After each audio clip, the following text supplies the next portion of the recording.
VisionCast family, thanks so much for watching and congratulations on taking the time to focus on you. So in last week's episode, we went over the step one of the creation of a vision board, which is to come up with a list of all of your dreams and desires. So how did that go? Did you quickly come up with a long list, or did you have to sit and contemplate that for a while?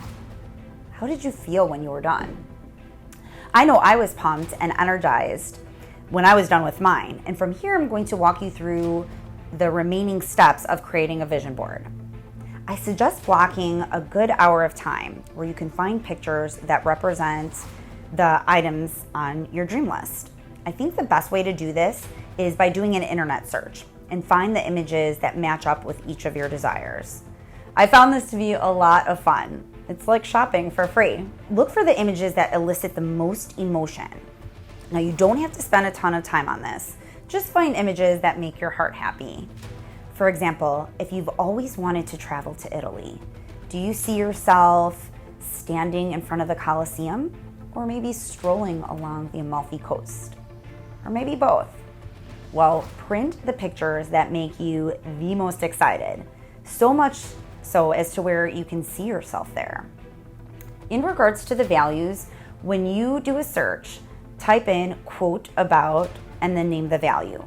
You'll see a variety of different quotes come about, usually with different imagery in the background. So for example, let's say you value faith and abundance. Whatever quote resonates most with you, print it up. Now, once you're done printing all of your images, you'll neatly cut them and either tape or glue them to a board. I recommend those foam cardboard pieces that you can buy at the dollar store. Jazz it up, do whatever you'd like, but you should feel a wave of excitement and bliss when you look at it. After all, it's what you want most in life all together on one board. It's basically a representation of you and your dreams and desires. So be sure to put it in a place where you will see it every day. I suggest putting it in your bedroom or the office. If you put it in the bedroom, you'll see it first thing when you wake up in the morning and the last thing before you go to bed in the evening. If you put it in your office, you'll find that maybe it inspires you while you're at work. Now, another tip that I have is sometimes less is more. The second vision board I created had so much stuff on it, I had to scale it back by around 3. I put fewer images on there, but they're ones that I wanted to focus on now and the ones that were most important to me. It's so cool to see how things have unfolded from vision board to vision board.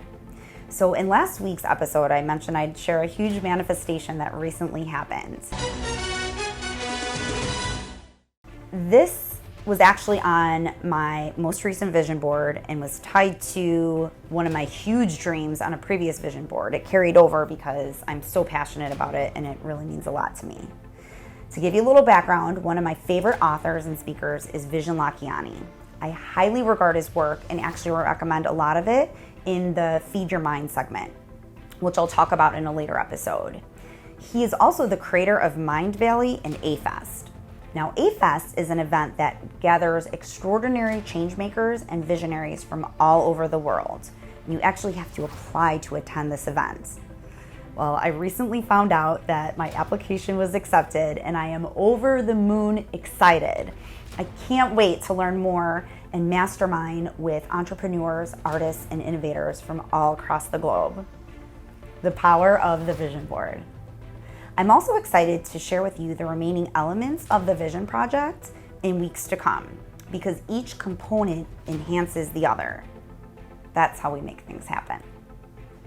Now, creating a vision board is also a great exercise to do with kids. I've had the pleasure of recently guiding my nieces in the creation of their first vision board, and it's so gratifying to see the smiles on their faces when they saw some of their visions come to fruition. It is so great to see children express themselves and encourages them to live their dreams starting at a young age. How great would that be to establish that mindset so early in life? And think about how different the world would be if all of our youth practice this from a young age.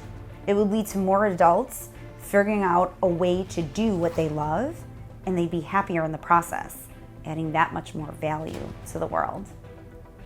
So just to recap, Right now, 1, stop and schedule an hour this week to do this exercise. 2, do an internet search to find the corresponding images with the dreams on your list. 3, print and cut them out. 4, do a little taping and pasting, and voila, your vision board is complete. Now remember to put it in a place where you will see it daily. Congratulations on completing step 1 from last week. Now let's keep the momentum going and complete the vision board this week. I really, really want to encourage you to dream big and to take the time to show up for you.